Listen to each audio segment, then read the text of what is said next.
things. And ingestion starts where? In the intestines. In your mouth. Okay? You ingest things through your mouth. You ingest things through your mouth. You ingest things through your mouth. Yep.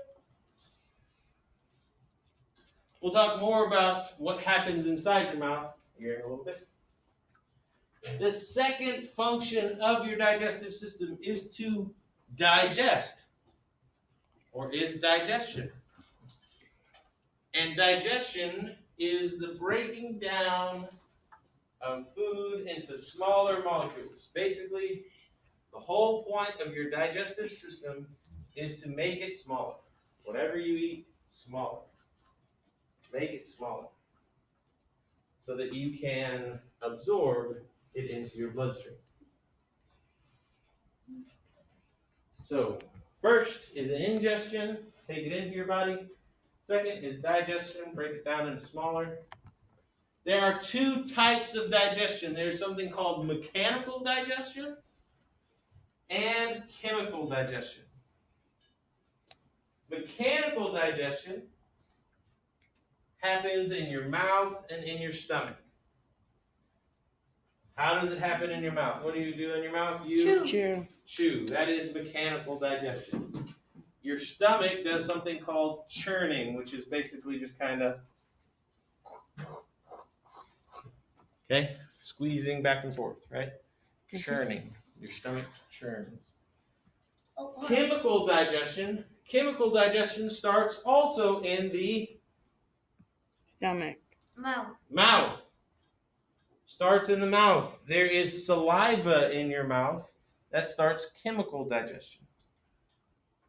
You also have some chemical digestion in your stomach with the hydrochloric acid that's produced and put into your stomach. And then most of your chemical digestion happens in your small intestines. Most of your chemical digestion happens in your small intestines. But chemical digestion is breaking down the large food molecules into molecules to be absorbed by cells. So yes, you can mechanically break stuff down, chew and churn, but that's not going to get it small enough. So you need it to be chemically broken down with chemicals that are produced in different areas, which we'll talk about.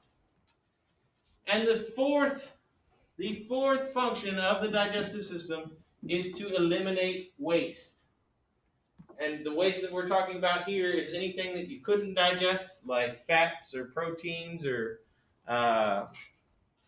fiber or that sort of stuff. Could also have some cells in there. Dead cells from your digestive tract could end up there. Stuff like that.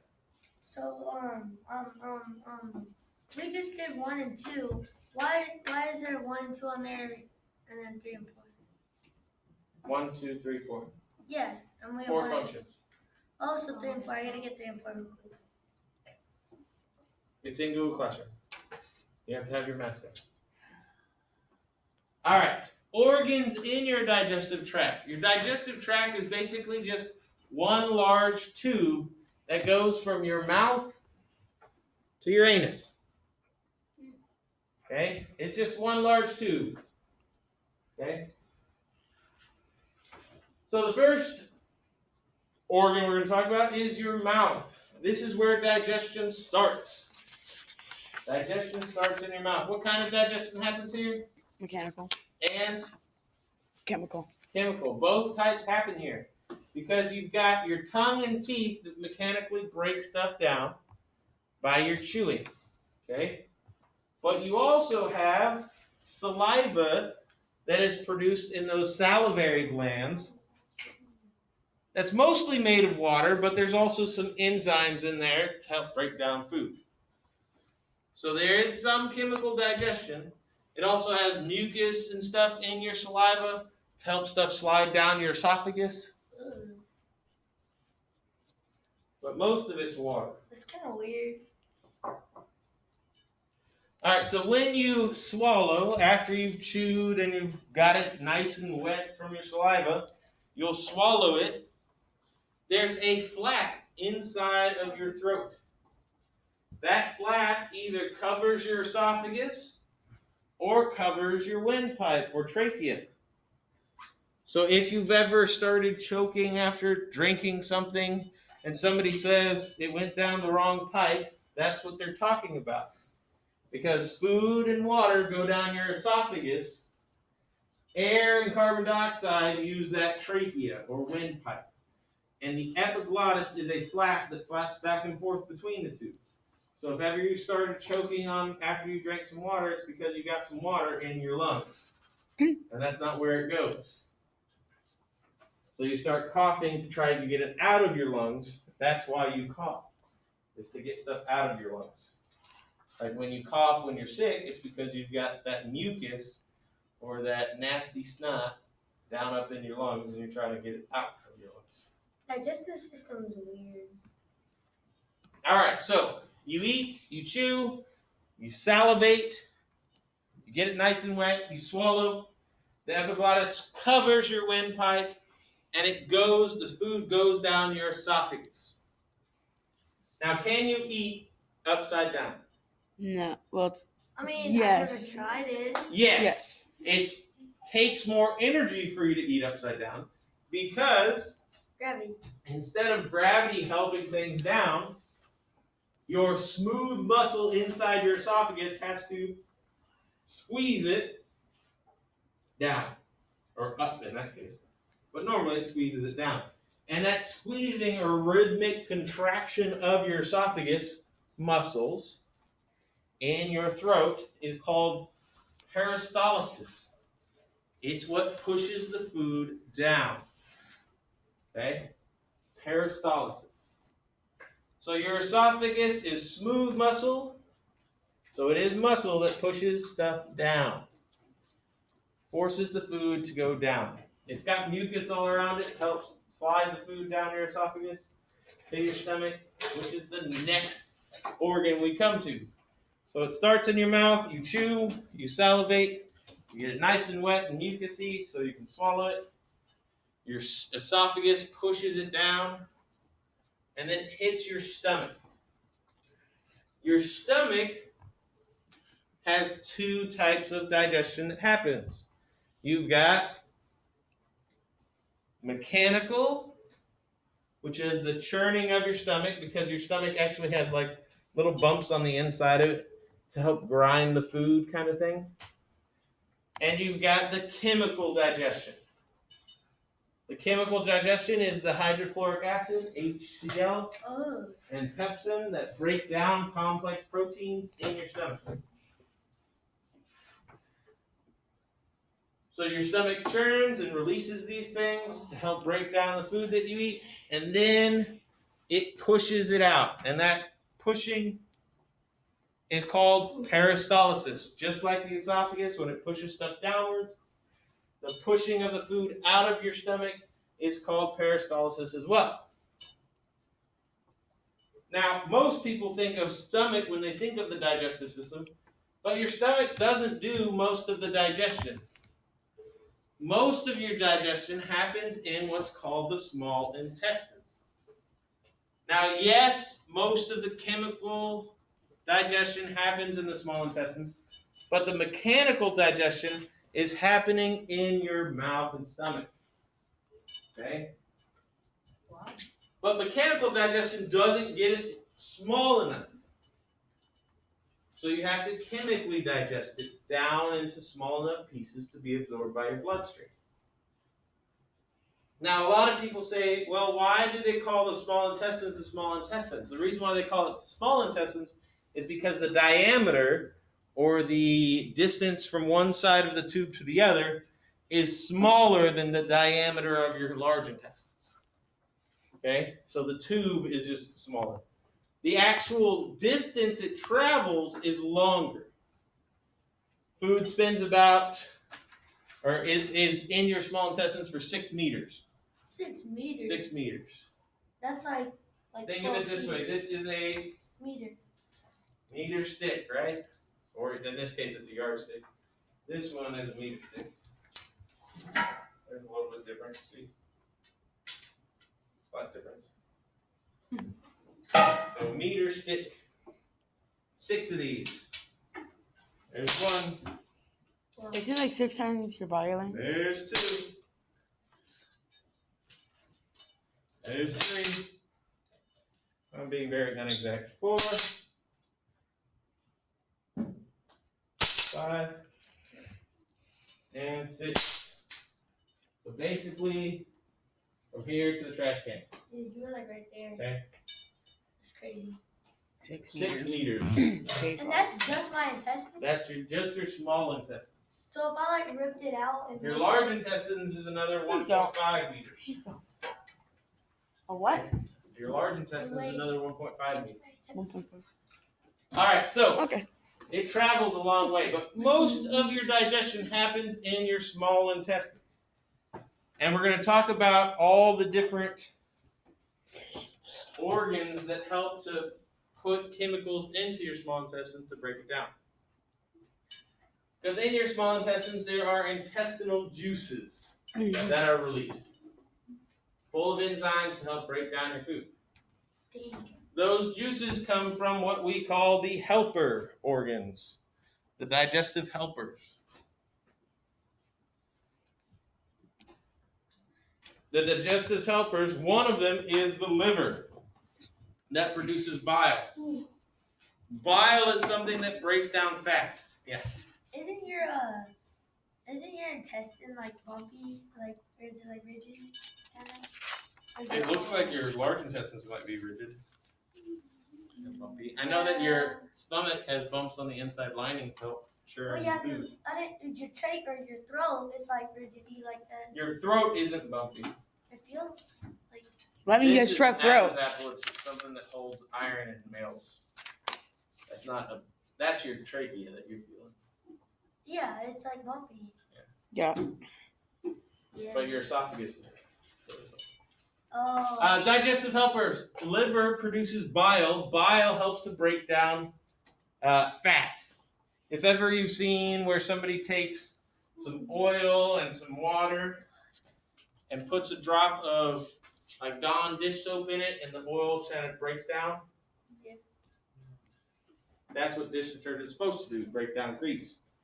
And bile is kind of similar to that. It breaks down fats. Now your liver produces it, but if there's enough to store, it will store that extra bile in the gallbladder. Why does it do that? Well, sometimes you have meals that are fattier than others. Eat a bunch of fried food, you need some gallbladder. Because the gallbladder stores extra bile for those meals that are fattier than others. Otherwise, you're not able to break it down. So I don't hear people say if you drink too much alcohol, your liver gets destroyed. Yes, you can get liver disease by drinking too much alcohol, and we'll talk about why that is some other time. Okay. Because, like, yeah. It's something to do with filtration, and it filters out the alcohol, and that sort of thing, puts it in your bloodstream. Okay.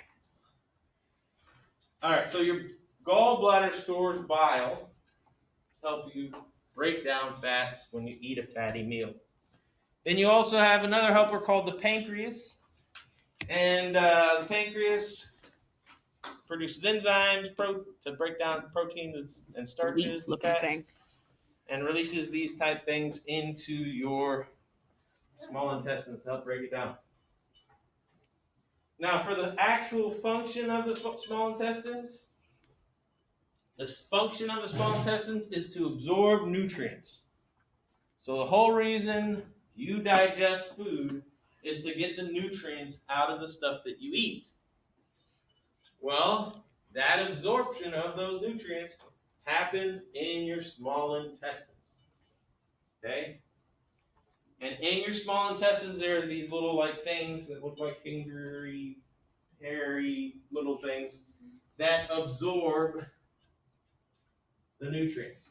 And those villi, or what they're called, those villi in your small intestines have capillaries all over them to help get those nutrients into your bloodstream and then to all the cells in your body. That's pretty cool. So just like in your lungs, how they have the alveoli that had all the capillaries on them, to get the oxygen and carbon dioxide between your blood, right, and your lungs.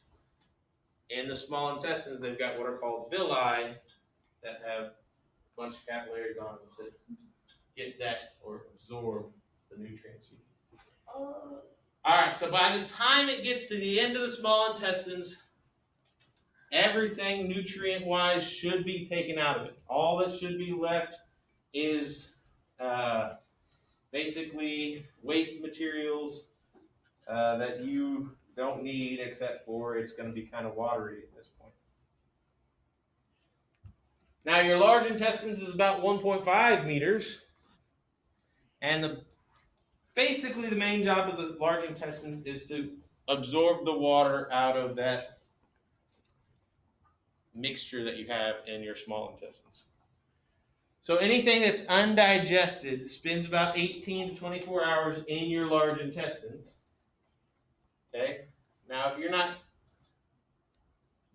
throwing up the deuce at least once a day, there might be something wrong. Maybe once every other day, okay. But if you're only going once a week, you might want to get it checked out.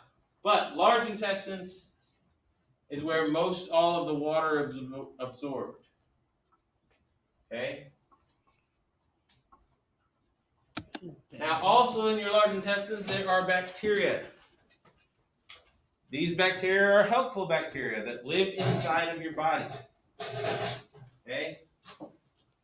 Now, if ever you've taken an antibiotic like penicillin or something, usually the doctor will say, or the pharmacist will say, make sure you eat like yogurt or something to help get those bacteria going again. Because basically what happens when you take one of those is it kills out all the bacteria inside of you. Because it's trying to kill out whatever it is that you, infection-wise, got going on.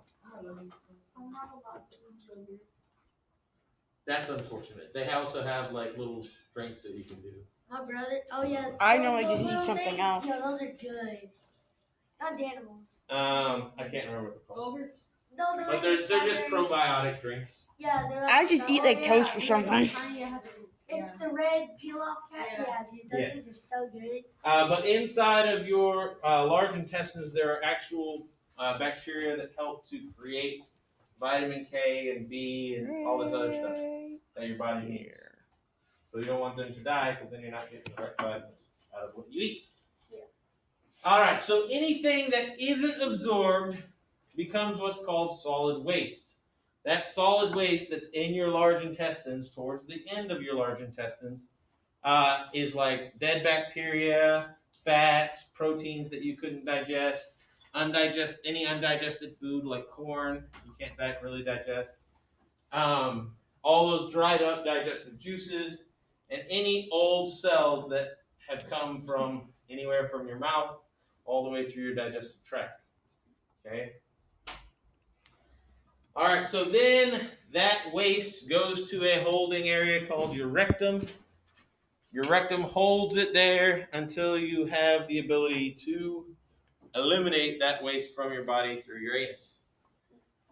Now, on your notes, if you've got the small print stuff, it stops at small intestines. You'll have to write in the rest of it. Okay? You'll have to write in the rest of it. So I think on your notes, if you got the small one, it stops at this, right? So what you'll have to do is write in everything else that happens after that. Because you are responsible for the small and large intestines parts.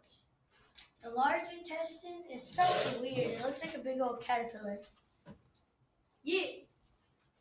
Does it not though? Make sure you glue in your notes and your diagrams.